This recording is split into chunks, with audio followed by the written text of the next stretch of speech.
Saludos y bienvenidos a Café y Más. Hoy es martes 4 de febrero y nosotros comenzamos. Esta noche hablamos sobre varios asuntos que nos deja la actualidad de hoy y también, como no, de esos datos del paro referentes al mes de enero. Como siempre se lo adelantamos de forma muy breve con el siguiente vídeo. El número de parados registrados en las oficinas de los servicios públicos de empleo en Castilla-La Mancha al término del mes de enero se situó en 257.721 personas, lo que supone un aumento de 5.607 respecto al mes anterior. De esta forma, en términos relativos, el aumento del paro durante el pasado mes en la comunidad autónoma fue del 2,22% respecto al mes anterior, según ha informado el Ministerio de Empleo y Seguridad Social. Y vamos con otro asunto. En el programa de hoy hablamos de la manifestación desarrollada el sábado en la localidad de Almagro con motivo del rechazo hacia el asesino y violador de la niña gallega Marucci en 1992, que había instalado en Almagro tras ser excarcelado y la presión social ha podido con él ya que abandonaba Almagro.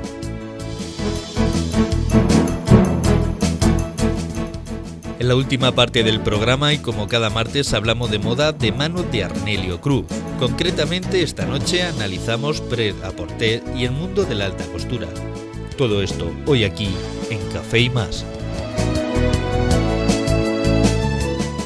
Muy bien, pues estos son los contenidos que abordamos aquí esta noche en directo en Café y Más. Yo recordarles, para los que no lo sepan, que pueden participar con nosotros en cualquier momento de la noche. Pueden hacerlo mediante el número de teléfono que aparece en pantalla y haciéndonos cualquier tipo de pregunta. También pueden hacerlo con las redes sociales.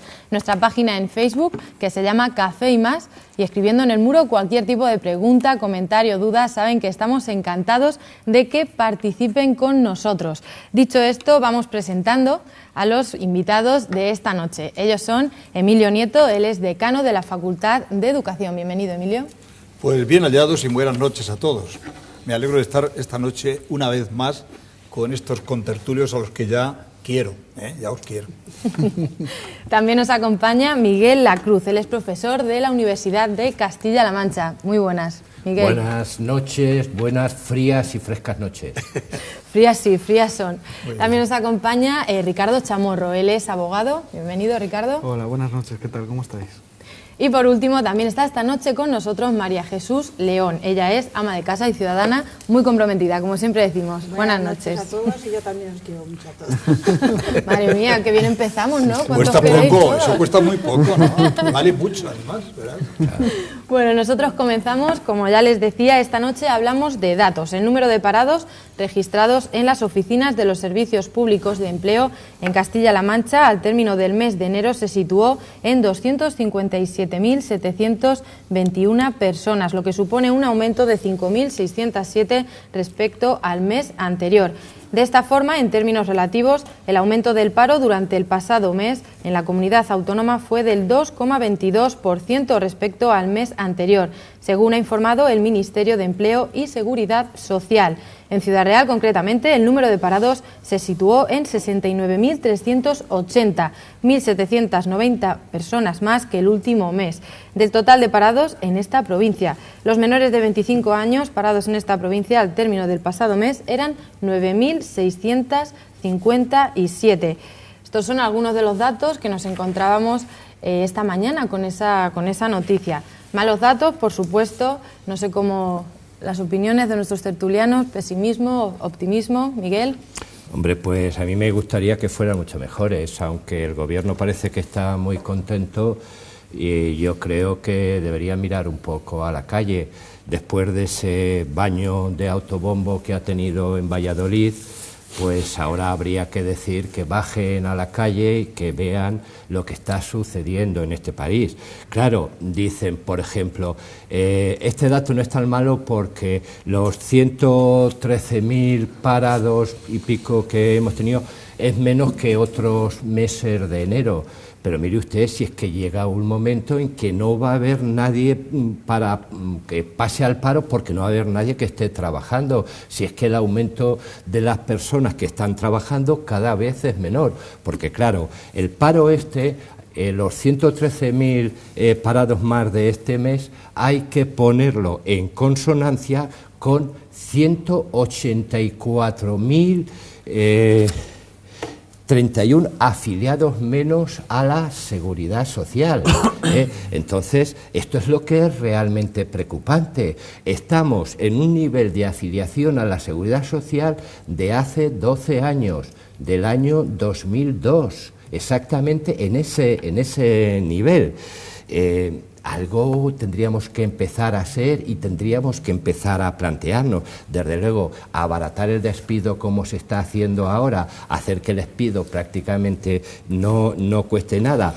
Y eso se decía con la reforma laboral esta que puso en marcha la señora ministra de las Marismas.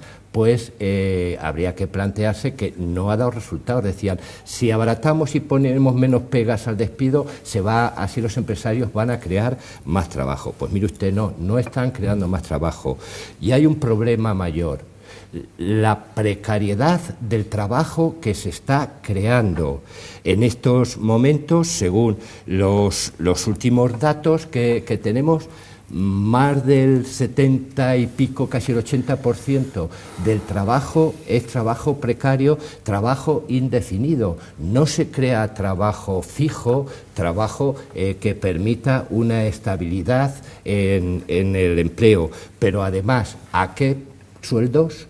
¿Cuál es en estos momentos la hora del trabajo de cualquier trabajador? Estamos viendo por todos lados, empezar a preguntar alrededor, que se les pide trabajar muchas más horas por mucho menos sueldo, con lo cual estamos llegando a una situación de pobreza. En estos momentos ya los organismos internacionales nos están diciendo que los trabajadores españoles no aseguran vivir con dignidad, porque el trabajo, eso que muchos miles están recibiendo de 400, 500, 600 euros por una jornada, no les permite comprar, pagar el piso y vivir dignamente.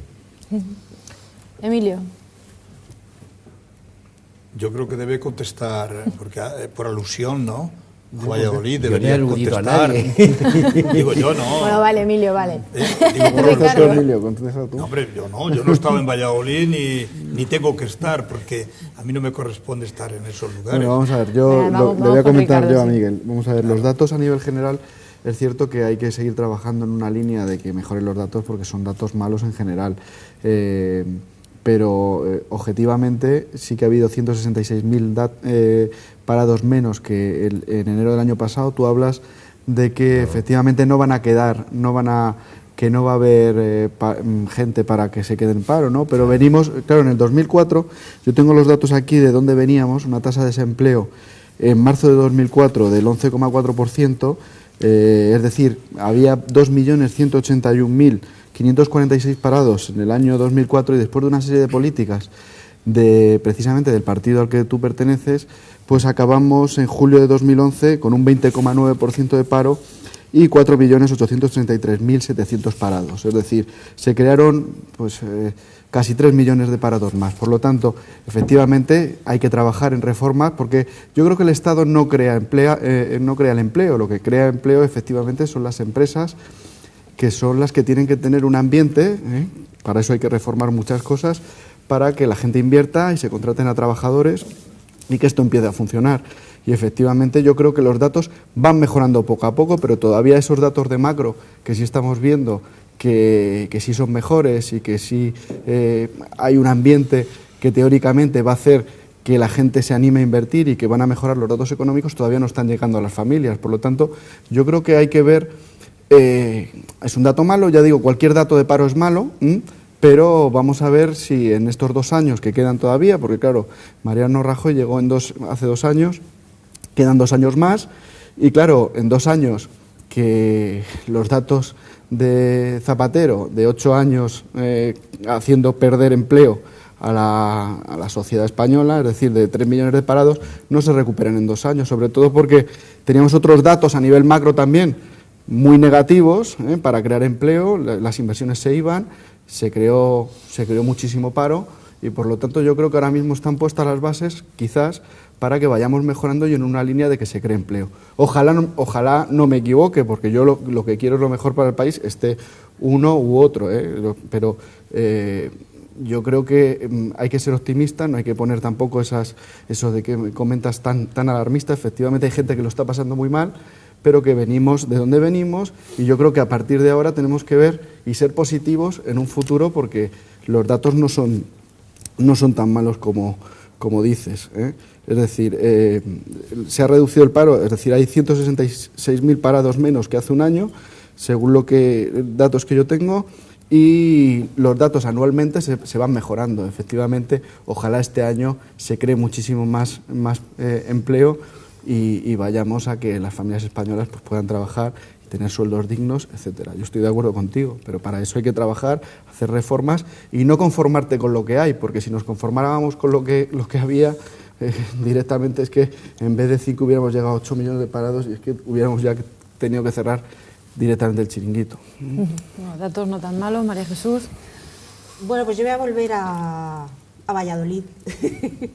Hemos visto allí al presidente del gobierno, a los ministros, ellos muy dicharacheros, muy distendidos. Cuando van a estas cosas, no sé por qué se sientan en taburetes y en escalones, y la ministra Báñez allí, todos muy contentos con los datos porque todo va fenomenal, todo va muy bien.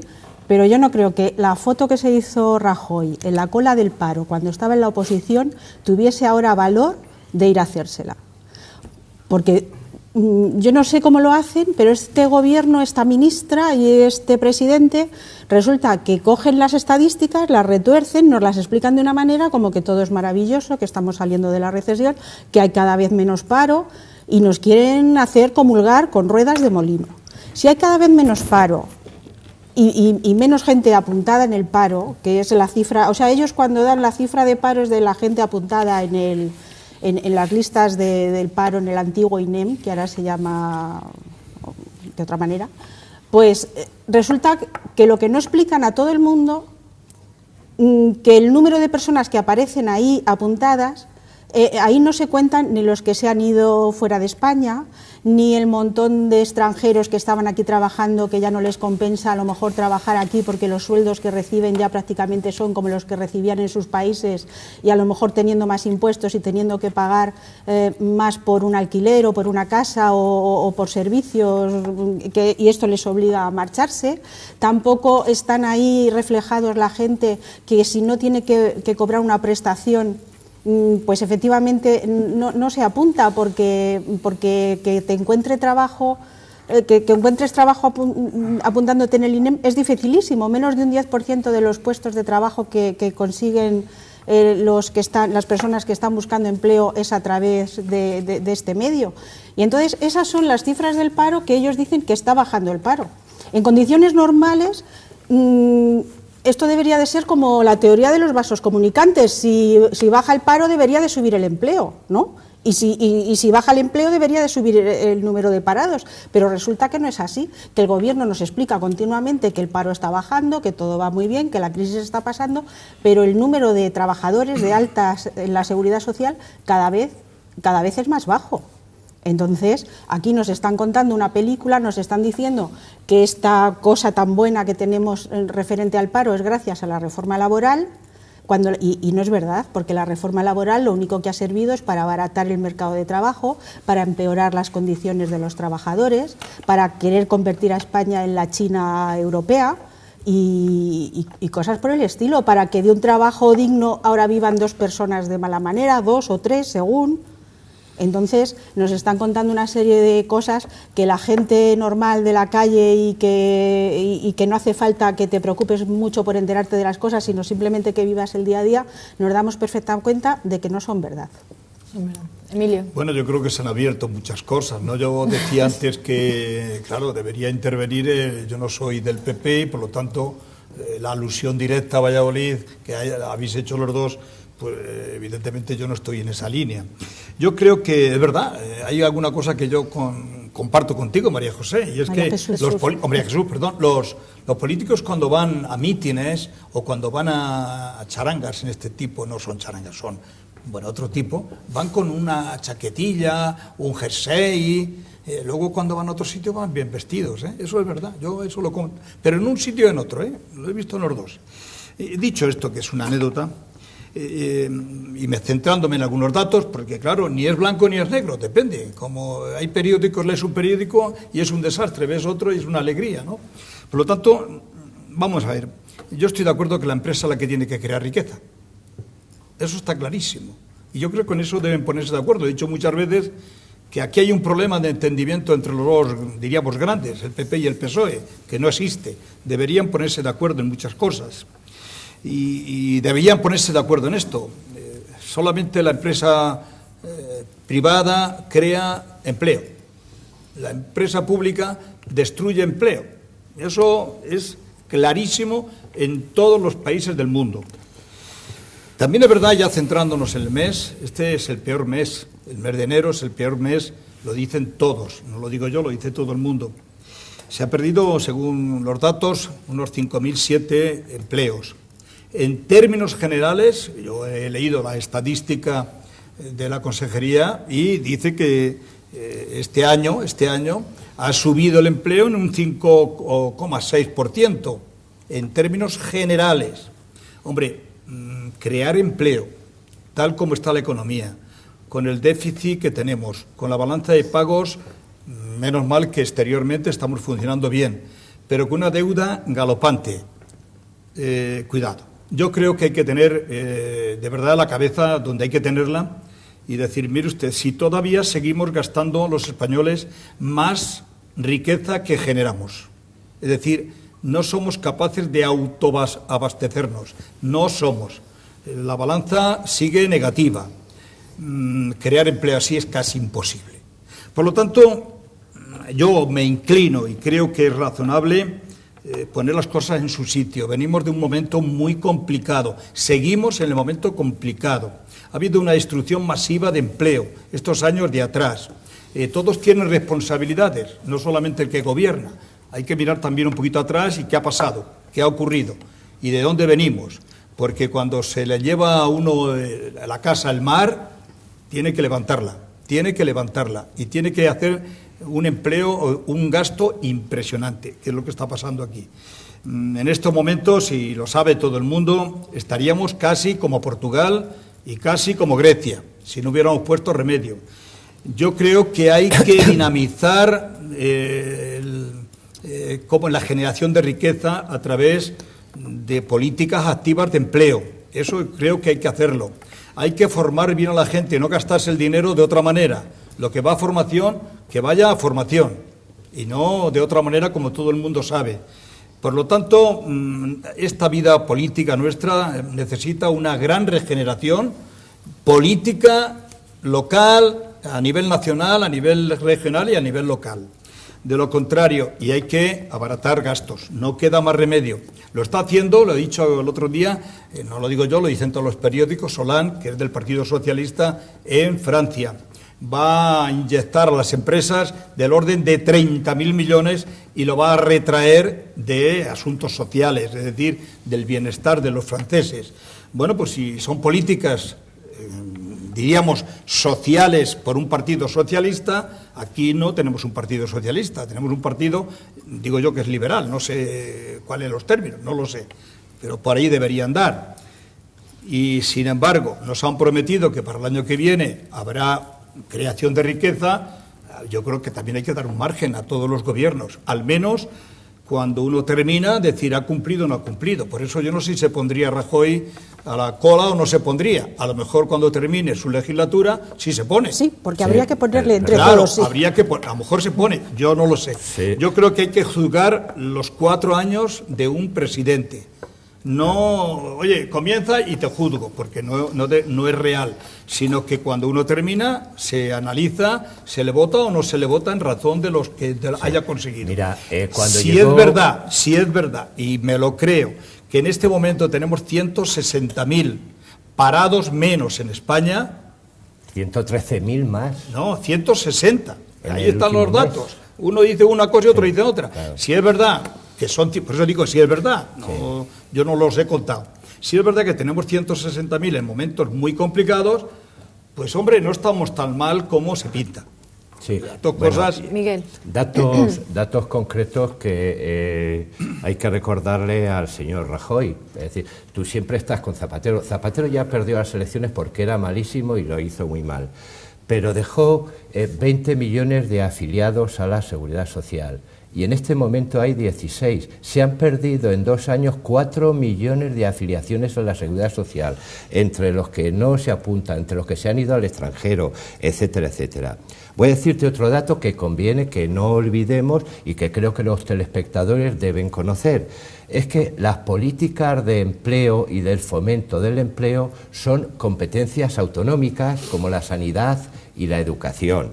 Entonces, buena parte de esos parados malísimos del malísimo de Zapatero tienen que ver y son resultado de las políticas que los presidentes autonómicos del Partido Popular hicieron en Murcia, en Valencia, en Castilla-León, en Galicia, en donde han gobernado, con lo cual alguna corresponsabilidad tendrán. A mí hay otra cosa que me preocupa muy seriamente en Castilla-La Mancha, porque claro, como ya se han dicho, en estos momentos en Castilla-La Mancha tenemos 257.721 personas en paro y que en este mes han aumentado 5.607 personas. Y en concreto, en Ciudad Real es la provincia que aumenta más el número de parados de toda Castilla-La Mancha. De esos 5.600, 1.790 son de Ciudad Real. Y digo yo, ¿a qué se está dedicando la señora presidenta de Castilla-La Mancha? Porque en Castilla-La Mancha no está. Pido que hagamos un seguimiento de dónde está esta mujer día a día, que aparece todos los días en la televisión, pero lo vemos que está en todos los sitios. Este fin de semana en Valladolid, hoy he oído que ya mañana se va a Andalucía, que tiene que resolver otro tema de quién va a ser el candidato en Andalucía. Lo vemos por toda España, menos en los pueblos de Castilla-La Mancha. Una presidenta que tiene que resolver los problemas internos y externos y de todo tipo de un partido que tiene muchos problemas, no tiene la cabeza para hacer políticas que beneficien a Castilla-La Mancha. Le estamos pagando un sueldo muy alto por muy pocas horas de dedicación, con lo cual, si fuera honrada, tendría que devolver parte del sueldo que no dedica a Castilla-La Mancha y que estamos pagando los castellanos manchegos. Bueno, Miguel, antes de contestar, Ricardo, sabéis que nos tenemos que ir unos minutitos a publicidad, pero enseguida volvemos y seguimos hablando de estos datos del paro.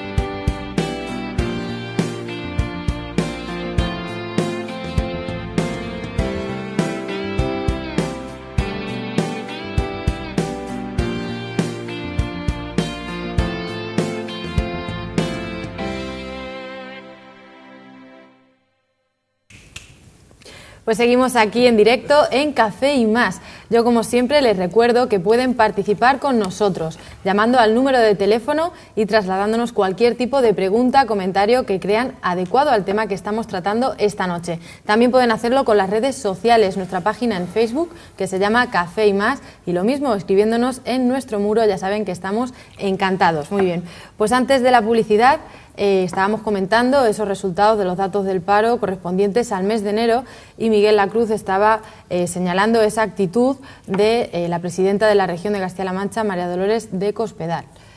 Ricardo. Bueno, vamos a ver. En primer lugar, hablando de datos, vuelvo a repetir que yo considero que al ser la menor subida que ha habido desde el año 2007, porque todos los años en enero sube muchísimo el paro, pues parece que se está estabilizando, que no es un dato positivo, que hay que seguir trabajando la línea y haciendo reformas para que se cree. Yo creo que podemos hablar, también hay un 0,16% de subida interanual de los datos de afiliación de seguridad social, es decir, si lo analizamos a nivel global, un 0,16%, han subido 963 afiliados a la seguridad social si lo analizamos a nivel anual. Pero Los datos están muy bien, que Miguel Lacruz recuerde épocas anteriores, que le echa la culpa además a las comunidades autónomas o a los presidentes de comunidades autónomas de la destrucción de empleo que se mantuvo en la época de Zapatero, y además hace poco ha estado aquí uno de los responsables, el ministro de Trabajo, Valeriano Gómez, asentando cátedra, cuando ya digo, se destruyeron casi 3 millones de empleos, se bajó un 5% el sueldo de los funcionarios, se congelaron las pensiones y más cosas que podemos hablar. De datos a nivel general, es decir, de análisis de legislaturas, como estamos ahora mismo en 2 años nada más escasos, ya digo que muchas veces yo he hablado a nivel general de la situación también que tenemos en España, 23 años de Partido Socialista Obrero Español, 8 años de Partido Popular y ahora estamos 2 años, en mitad de legislatura. Y los datos parece que se están estabilizando y vamos a ver si esos datos macroeconómicos van a ayudar a la recuperación. Pero hablando de datos objetivos de legislaturas, pues por ejemplo, en el 2004, el déficit público del que hablaba Emilio antes, en 2004 era 0,4%. 0,4%. En el 2010, cuando se fue Zapatero, era un 9,2%, ¿vale? La deuda pública en el 2003 era el 48,7%, el porcentaje del Producto Interior Bruto. En el 2010 el 60,1%. Pero así podemos seguir con muchísimos más datos. Es decir, venimos de una situación muy complicada, por malas decisiones y hacer una política que ha destruido muchísimo empleo, y la verdad es que dejó el país al borde de la intervención. Estábamos a punto. De hecho, Zapatero, de manera previa, para sofocar a los mercados, se puso de acuerdo con el Partido Popular para que a nivel exterior se hiciera una reforma de la Constitución para controlar el techo de gasto, que eso lo hizo el Partido Socialista Obrero Español, llamó al Partido Popular y el Partido Popular, de manera responsable, le echó una mano y se hizo la reforma de la Constitución para el techo de gasto, para que nos siguieran financiando y se pudieran mantener los servicios sociales en España y se pudiera seguir manteniendo el estado de bienestar. Evidentemente, ya vuelvo a repetir que los datos son malos, que hay que seguir trabajando en la recuperación, pero claro, que se den lecciones por parte de los que han destruido 3 millones de empleo en España, pues la verdad es que bastante sonante, y además me parece también que debían haber habido pues más manifestaciones, más protestas por parte, por ejemplo, de los responsables sindicales, que tienen que defender los derechos de los trabajadores en esos momentos que se destruía el empleo y tal, y voces más altisonantes de las que hubo. Pero bueno, con respecto a lo que dice de la presidenta, yo creo que la presidenta ahora mismo, según todas las encuestas, primero, ella es capaz, teóricamente, pues también está lleva la mitad de legislatura, un poquito más, y ya la juzgarán también. Según todas las encuestas, pues las reformas que se están haciendo en Castilla-La Mancha están muy valoradas por los castellano-manchegos. Evidentemente, por una parte no, porque en democracia todo el mundo puede tener una opinión u otra, pero más o menos objetiva. Pero también. bueno, tampoco me hables de temas de que se van a Madrid y tal, porque bueno, los dirigentes de tu partido todos se van a Madrid, tienen pisos en Madrid y hípicas que luego cogen y viene gente de Madrid, o sea que por lo tanto la demagogia de que si se van a Madrid o vienen aquí, primero Madrid, además, a mí me parece bien que se pueda ir uno a Madrid y volver a Castilla-La Mancha, porque España es muy grande, gracias a una serie de infraestructuras que se hicieron, pues Toledo y Madrid están muy cerquita, y yo creo que se puede ir. Además, Madrid antiguamente era un poblacho manchego, como se decía, ¿no? Entonces, el que estemos en Madrid y en Ciudad Real y en Toledo, y que lo importante es que la gestión luego, el resultado de su gestión, sea eficiente y que la valoren los ciudadanos, porque para eso estamos en democracia. Ya veremos a ver lo que pasa, Efectivamente, pues si los resultados son malos y que si las reformas no se valoran bien y la gente no da los resultados, pero bueno, mientras tanto, ella puede compatibilizar los cargos que pueda tener en Madrid de secretaria general con lo de presidenta. Ya veremos luego los resultados. Por lo menos, por ejemplo, uno de los últimos datos que hay es que se han pagado a todos los proveedores que debía la administración autonómica y las administraciones locales, y se va a hacer otra inyección para que todos los autónomos y todas las pymes y todos los proveedores de las administraciones locales cobren la deuda inmensa que tenían, que claro, evidentemente, si una empresa no cobra y tarda años en pagarle de una administración pública, pues no puede contratar a gente. Claro, claro, si también Castilla están subiendo las exportaciones, hay datos positivos, entonces si a nivel general se crea un buen ambiente para que las empresas puedan crear empleo, que son las que crean empleo, claro, si las empresas ni les pagan las administraciones, si están fritas a impuestos y no pueden crear empleo, pues evidentemente por muchos planes de empleo que se creen por parte del Estado, pues aquí no se van a mejorar los datos. Si en Castilla-La Mancha mínimamente se van creando un ambiente positivo para crear empleo, para que haya emprendedores, para que la gente pues vea un horizonte, pues saldremos del atolladero, evidentemente. María Jesús. Sí, efectivamente. Si se crean todas las condiciones favorables para que todo vaya bien, todo irá bien. Pero la realidad es que no se han creado o se están creando muy mal. Hay autónomos que están muy descontentos, pequeños empresarios que también están muy descontentos. Y aquí yo solamente creo que están contentos la banca, las empresas del IBEX y algunos cuantos más. Bueno, y los que están dirigiendo todo esto, que salen siempre muy contentos. Entonces, volviendo al paro, y sin dar datos de paro, porque detrás de cada parado hay una persona, hay una familia que lo está pasando fatal, me da igual que haya 1000 arriba, 1000 abajo, o sea, me da lo mismo. Lo que no entiendo es por qué este gobierno está dejando que hay más de 2 millones de familias que están todos los miembros en paro y no están recibiendo ningún subsidio, ni ninguna ayuda, ni ninguna prestación social, y los que lo reciben cada vez menos porque como se ha recortado tanto todas estas cosas, y muchos están, más del 50%, oía yo esta tarde, están a punto de dejar de recibirla o cobrando luego ya esta ayuda que hay ya de último recurso, y después de eso ya no te queda nada. Y de eso no se habla, o sea, se habla de que estamos saliendo de la crisis, de que todo va mejor, de que lo peor ya ha pasado, pero no vemos más que recortes y más que abaratamiento y sufrimiento en las personas que lo están pasando peor. No se destina ni un duro, no digo ya crear empleo, que me parece que tampoco se está haciendo bien porque no se está creando, o sea que muy bien no se debe de estar haciendo, pero no se destina ni un duro a que todas estas personas que están en el paro estén de otra manera.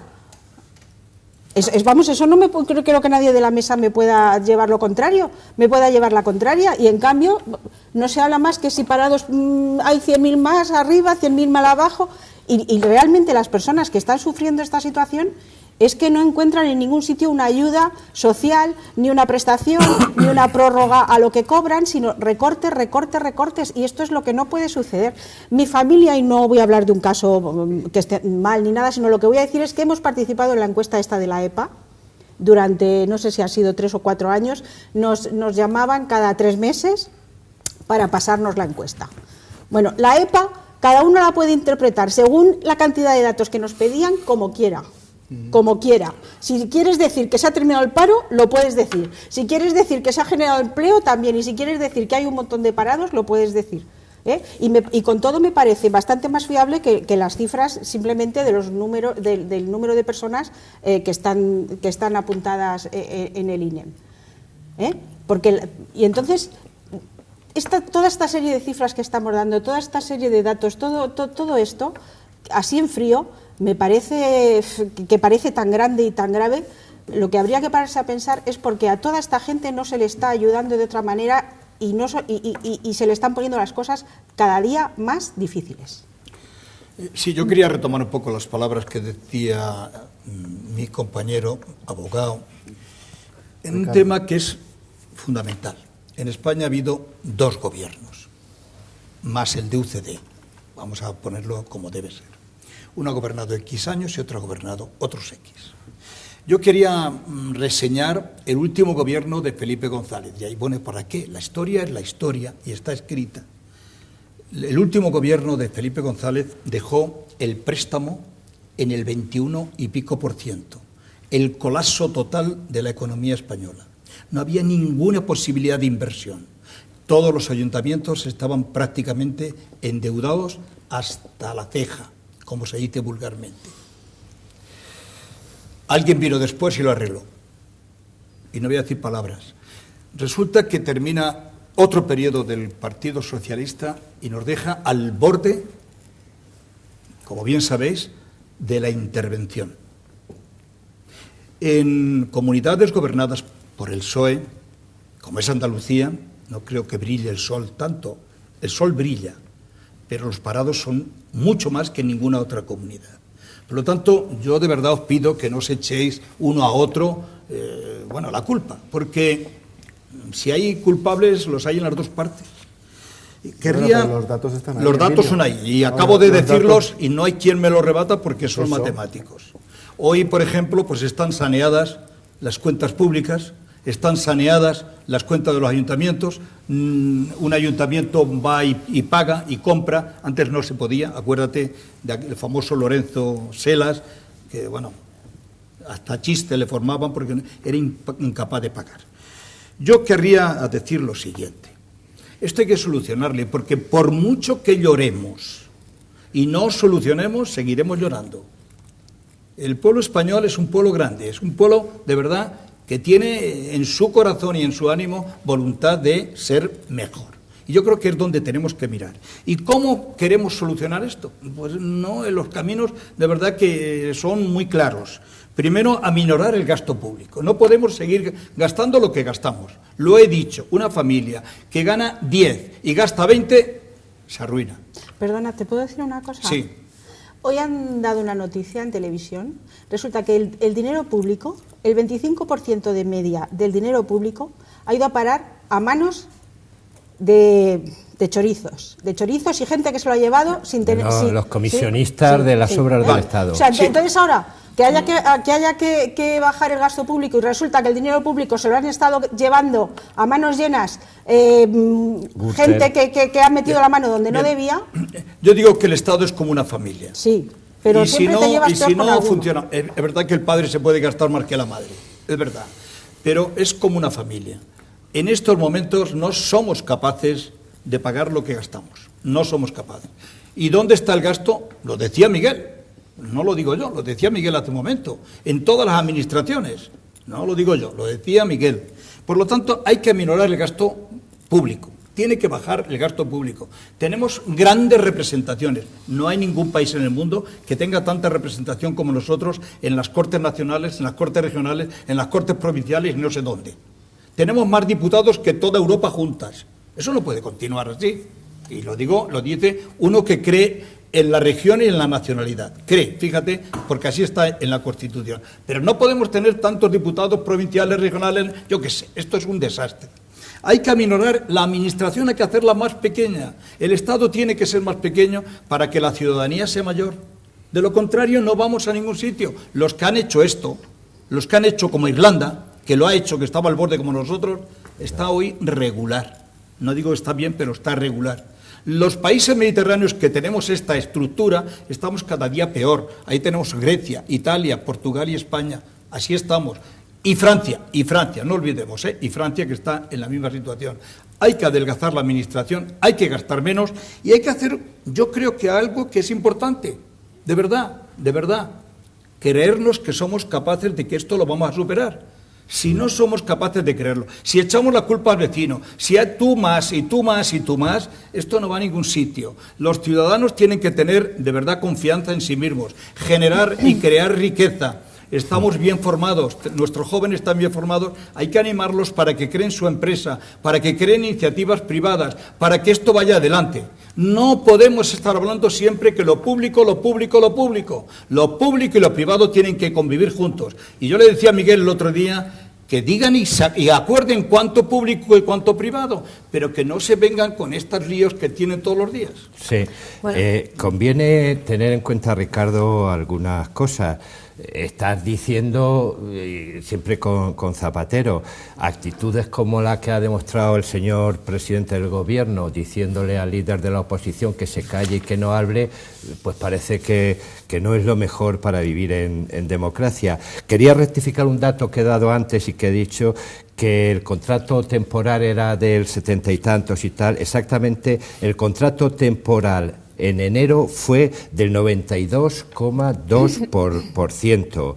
Y además son contratos mal retribuidos, en precario, que habría que ver cuánto de ellos permiten vivir a una familia. Porque claro, siempre el Gobierno parece que está hablando de la macroeconomía, pero ¿y la microeconomía?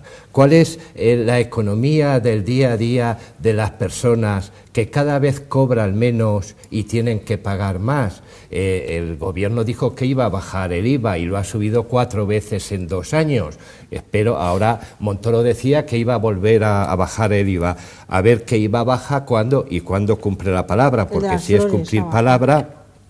Pero además de esto, resulta que el 39% en estos momentos de los parados, el 39% de los actuales parados, de los casi 5 millones de parados, el 39% no tiene ninguna prestación. Es decir, tiene que vivir de lo que le den los vecinos, los amigos, la familia o tal. No tiene para comer. Imaginar vosotros cuál es esta situación. El otro día salían unos datos que dice que el 30% de los alumnos de educación obligatoria no tienen para desayunar.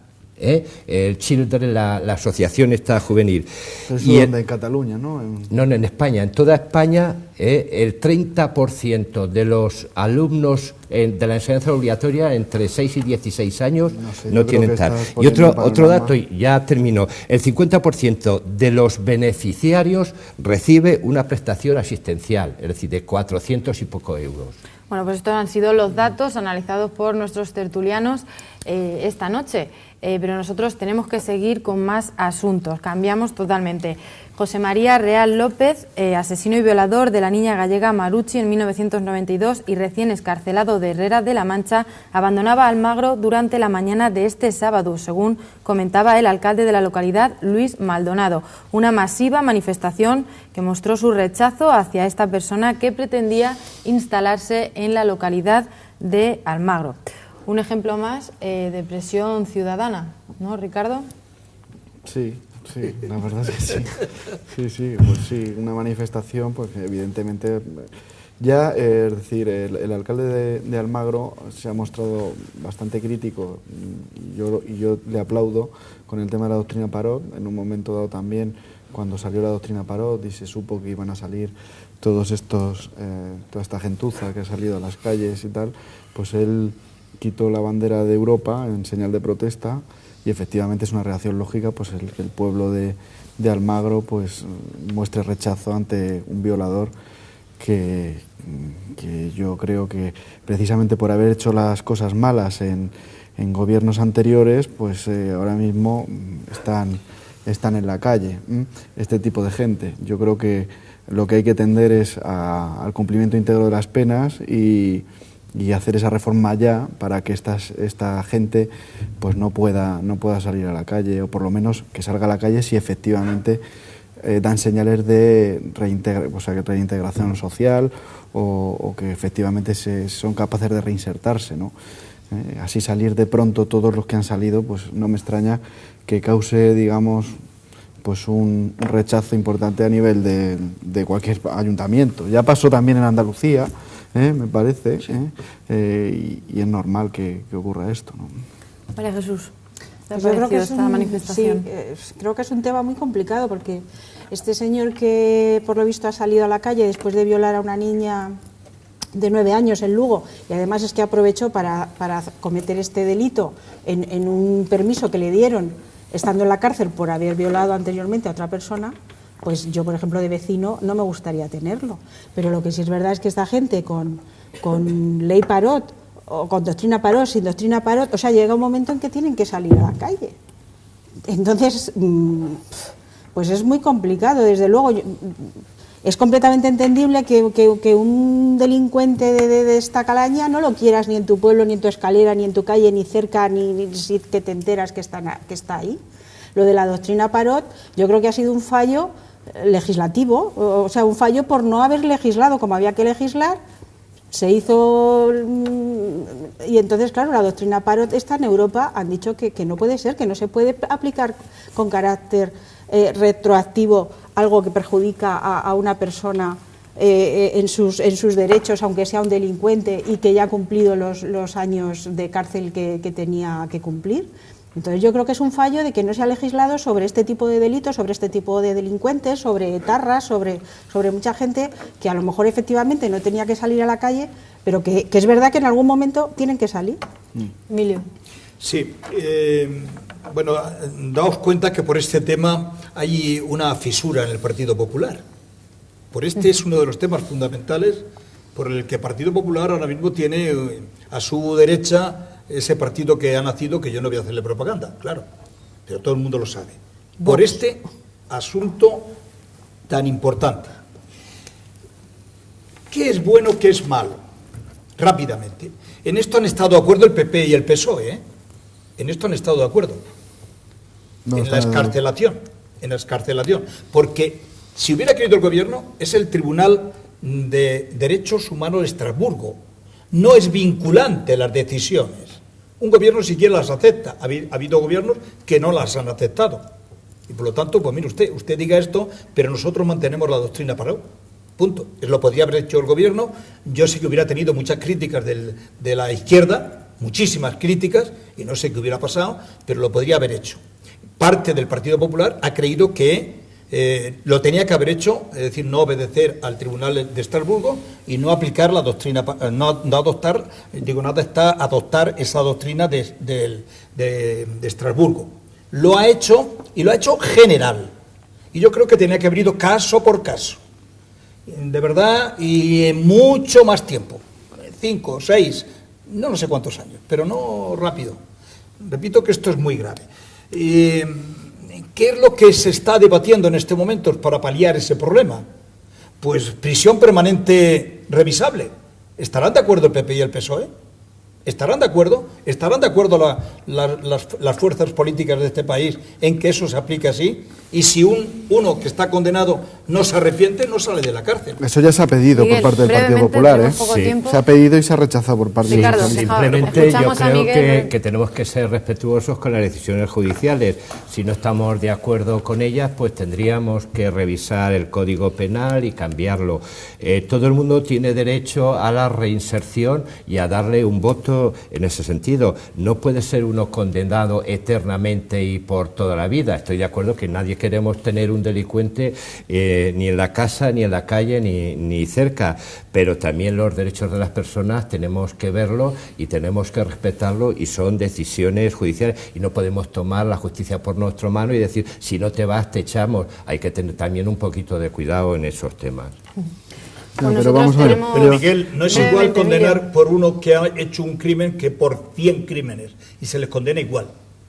Y es muy importante decir también que de manera previa, en legislaturas anteriores, cuando estaba el gobierno de Felipe González, se pidió varias veces la reforma del Código Penal en la línea de la que estamos hablando. Entonces, esto atiende también, de hecho, la doctrina Parot. Allí hay un juez que puso Zapatero precisamente para defender precisamente la excarcelación de todos estos criminales. Es el culpable de todos los males. Bueno, tenemos que dejarlo aquí. Muchísimas gracias a los cuatro, Emilio, Ricardo, María Jesús. Gracias a vosotros. Miguel, es un placer teneros con nosotros esta noche.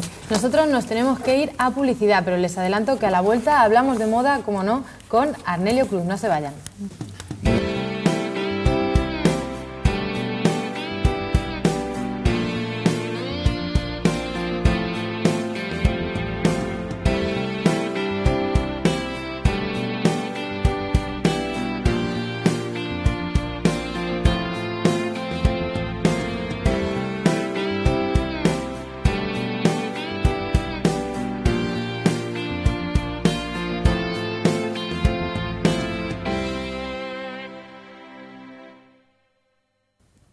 Bueno, pues tras este corte publicitario seguimos aquí en directo en Café y Más, y como todos los martes hablamos de moda. Bienvenido, Arnelio. Buenas noches, Cecilia.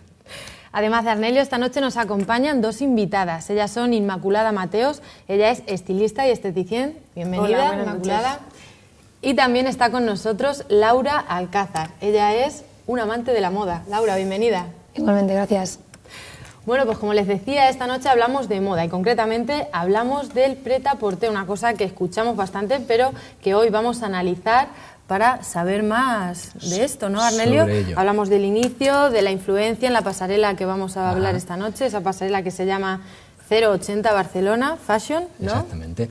Hace unas semanas se realizó en Barcelona pues lo que desde hace 13 ediciones lleva celebrándose, esta pasarela 080 Barcelona Fashion, que concentra marcas y diseñadores que se dedican a esta línea prêt-à-porter. El prêt-à-porter es el contraste totalmente de la alta costura, que también vamos a ver después en la alta costura de París, que se realizó la semana pasada y que varios diseñadores mostraron sus tendencias, y vamos a saber hoy lo que son los términos, lo que define un poco el prêt-à-porter y lo que lo diferencia de la alta costura. Si quieres, comenzamos con el análisis de la pasarela Barcelona 080 Fashion. Ya tenemos ahí las imágenes. Los diferentes diseñadores y marcas nos han propuesto dos tendencias muy contrapuestas. El total look, que es lo que es una imagen con un monocolor, en general en cuanto a complementos, ropa y todo lo que conlleva el look, y frente a los contrastes de otros diseñadores, o sea, contrastar colores, texturas. ¿Quiénes han sido los responsables de esto? Pues voy a empezar con Georgina Vendrell, que nos ha hecho, con su inspiración en su colección Dualismo, un patronaje desestructurado, arquitectónico. Esta diseñadora barcelonesa juega con texturas, colores, para crear looks muy variados, en los que predominan siluetas que suavizan hombros, estilizan piernas, y como base cromática en sus creaciones tenemos el gris, el azul y el negro. También Manuel Cruz Castillo nos ha presentado unas nuevas propuestas.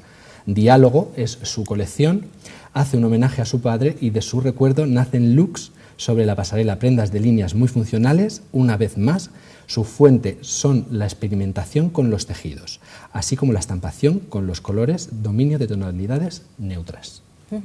Now Lover es una marca catalana que nos trae una colección que bautiza con el título de Un punk en la corte austriaca. El nombre es... Sí. Esto engloba una serie de diseños de corte retro, acabados barrocos, donde destacan estampados pata de gallo, príncipe de Gales, cenefas y accesorios en color dorado. Como prendas vemos faldas largas, rectas, chaquetas rectas y una línea trapecio y pantalones pitillo. También Albéniz, una diseñadora vasca, nos ha presentado una colección que define, con una declaración que dice: mi inspiración para esta colección parte del término invierno, es decir, necesidad de abrigarse, conceptos como el frío, la fuerza, la soledad, la lluvia y la nieve.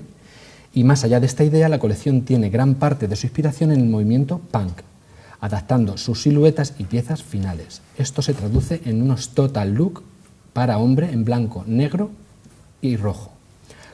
Combinan con pantalones muy ceñidos, cuerpos tipo camiseta y ceñidos con transparencias, chaquetas o abrigos, y como géneros: mohair, lana, angora, seda plisada, piel de conejo, jack y napa. Escorpión es una marca que ha presentado pues estampados en todas sus prendas. Apuesta por dibujos muy variados que van desde los motivos micro clásicos hasta los más folk, pasando por flores, retratos, y en cuanto a géneros, el punto es lo que ha utilizado ella más. Zazo y Brul nos presentan un corte y una línea que puede adaptarse tanto a hombre como a mujer. De hecho, la puesta en escena es un modelo femenino y un modelo masculino vestidos con look muy similares en cuanto a tejidos. Eso lo estamos viendo en la imagen. Eso lo que estamos viendo, ¿no?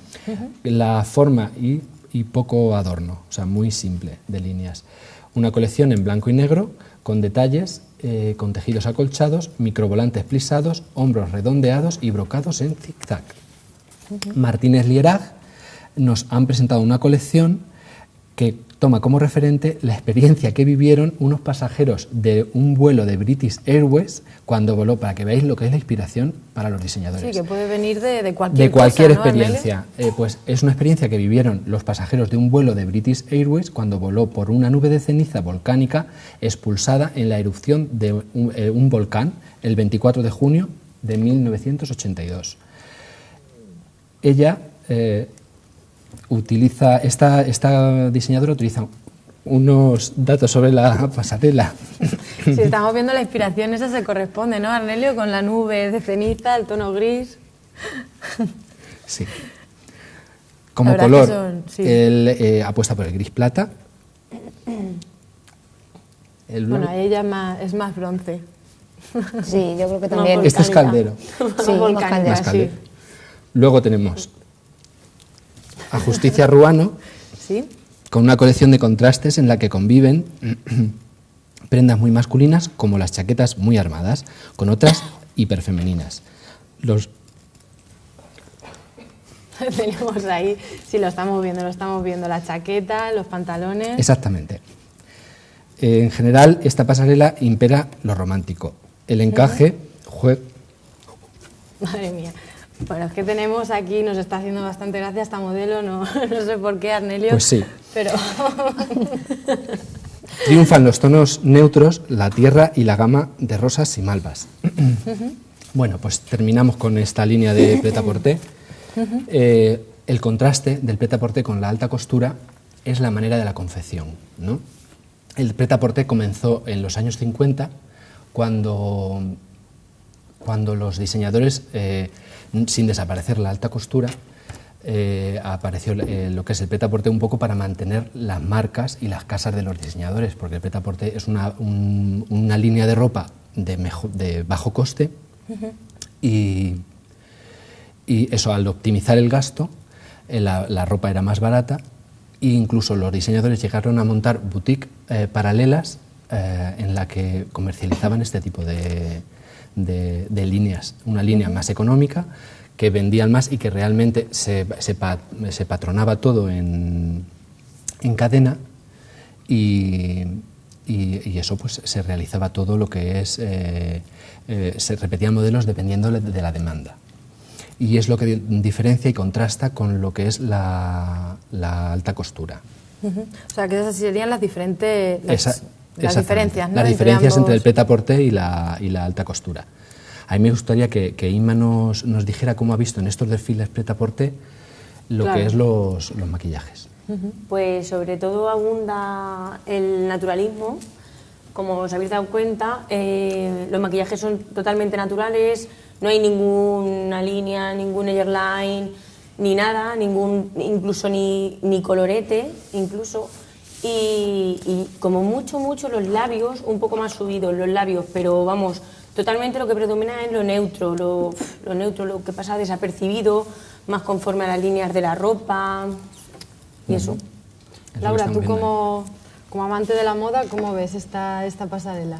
A ver, a mí, por ejemplo, el prêt-à-porter es algo que se lleva día a día, o sea, es algo que lo llevamos todos. Si no queremos un domingo, lo llevamos un lunes para ir a trabajar. O sea, es algo que llevamos día a día.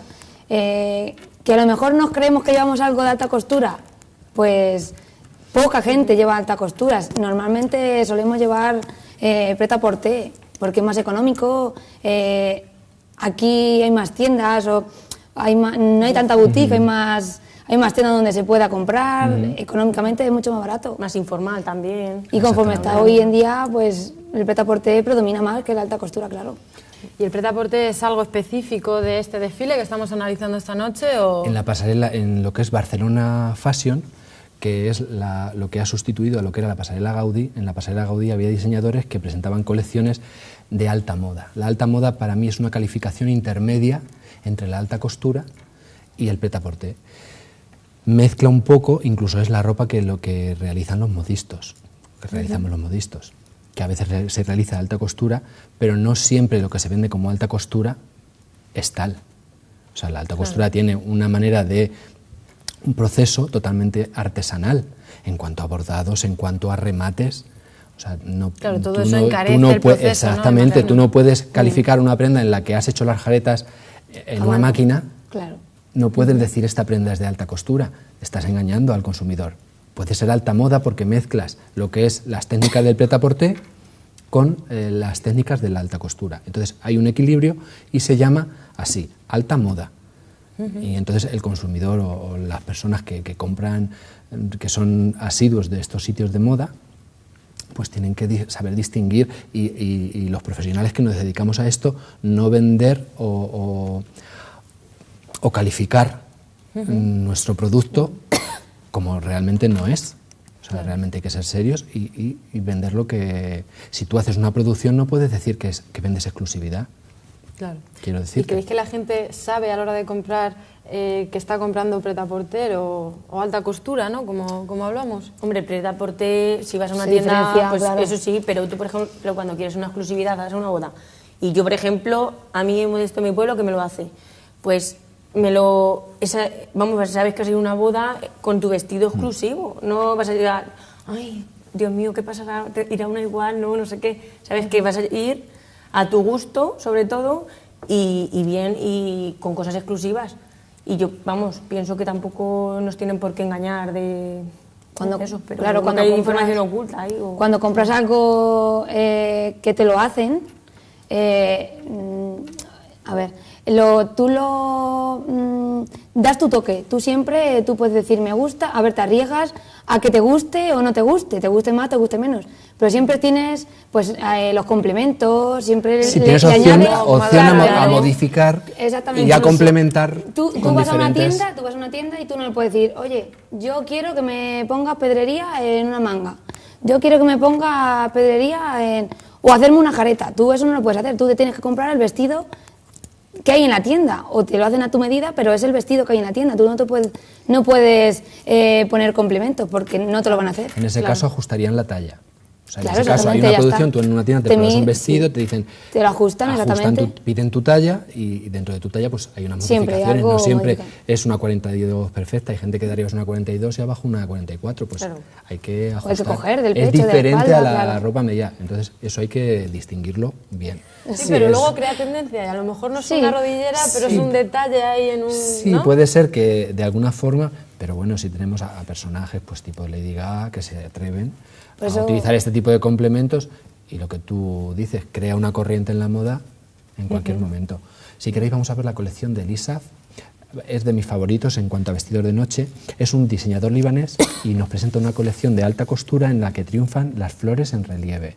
No hay duda que la etiqueta de glamour extremo recae cada temporada en el diseñador libanés. En esta ocasión, para esta primavera, han caracterizado estas propuestas un predominio de contrastes en las texturas, así como la aplicación de detalles en relieve con acabados lisos. Un gusto por los bordados de abalorios y cristales, que hacen brillar los diseños convirtiéndolos en piezas joya. Son mis favoritos. Estos detalles, las siluetas, pues las siluetas son cinturas muy definidas, volúmenes en la cadera y cuerpos muy ceñidos. Los colores, pues el total look blanco o negro, y también destaca una paleta de tonos pastel y un brillante color coral. Sí, el rosa palo también, Sí, ¿no? sí. Que muy bonito. Tres cortes predominan sobre esta pasarela. Por un lado, el forró, por otro, los diseños contrapeados de inspiración helénica y amplias aberturas en las faldas, y por último, los cuerpos muy entallados con faldas princesa. Los colores, pues lo que hemos dicho, los tonos pasteles, el malva, el morado, el azul, todo tratado de manera pastel. Si queréis, estas telas son espectaculares, los bordados de esta colección son bordados a mano. Eso sí que es alta costura. Esto es alta costura. El color es muy elegante. Sí, Colores muy elegantes. el color muy acertado, es una colección Pero incluso impecable. Este diseñador en el mundo occidental de la moda lleva poco tiempo, pero se puede decir que ha triunfado Destaca, a sí. través de haber vestido pues, a grandes estrellas en eventos como los Oscar, bodas reales. Ha sido un diseñador que ha creado escuela. A pesar de eso, de llevar poco tiempo en la alta costura de París, que parece que es el escaparate único para este tipo de ropa. Inma, los maquillajes, ¿qué te parece? Son maquillajes prácticamente invisibles, ¿no? No Claro, sé, porque tu punto de vista. van acorde con el color del vestido. Pero, por ejemplo, anteriormente, si os habéis dado cuenta, en Chanel creo que era, ¿no? Sí, anteriormente hemos visto Chanel. Ya llevaba un poco más el layer line más marcado, aunque llevaba también una poca de fantasía, pero también al ser pasarela yo creo que le meten más fantasía incluso para que impacte también más a la hora de lo que es la pasarela. Claro. Es Pero diferente. prácticamente también va en línea clara, misma pero línea, siempre en ¿no? alta costura son tonos, en los ojos siempre hay, predomina más fantasía, lo que es más fantasía. Pero eso está igual que en la ropa. O sea, la alta costura es un poco el espectáculo de la moda. Ahí es donde vemos, pues, donde los diseñadores sacan todas sus armas, donde evocan todas sus fantasías a través de estos vestidos. Y aquí hay exageraciones de volúmenes, de tejidos, y en el maquillaje igual. Es un maquillaje más espectáculo que el prêt-à-porter. El prêt-à-porter es algo que todo tiene que ser neutro o prácticamente neutro para realzar también esos vestidos. Esas prendas, claro. Porque, por ejemplo, si imagínate una cara súper maquillada, pues qué pasaría, que te irías más a la vista del primero lo que te entra. El vestido se quedaría por el suelo. Pero lo único que también nos pretenden es realzar más las prendas. Claro. Y estos vestidos tan bonitos. Faldas ampulosas con aberturas y esas líneas ceñidas a la cintura, estas aberturas que favorecen tanto y son tan sexys. ¿De este diseñador sabemos su inspiración, Arnelio? ¿O no lo podemos imaginar? Un poco princesa, pues es, ¿no? Un poco princesa de cuento, sí. Sí. Pero un poco más clásico. Siempre tiene, no es tan... Sí, yo creo que innova en cuanto a tejidos. Y la combinación, la vanguardia está en la combinación de tejidos y de... Sí, resalta más el tejido, bordados. El bordado, sí. Las líneas son más clásicas. Es verdad que es un poco Valentino. A mí me recuerda a veces en algunos cortes al gran Valentino. Sí. Vestidos. Pues chicas, tenemos que dejarlo por hoy. Muchísimas gracias a los tres, Arnelio, gracias a ti, Inmaculada, Laura, por venir a dar este repaso a las pasarelas. Y nosotros nos despedimos. Les recuerdo que pueden seguir informados con toda la actualidad con nuestros compañeros Kiko Fernández y Beatriz García a las 11 de la noche. Nosotros nos vemos mañana aquí a las 9 en Café y Más. Hasta mañana.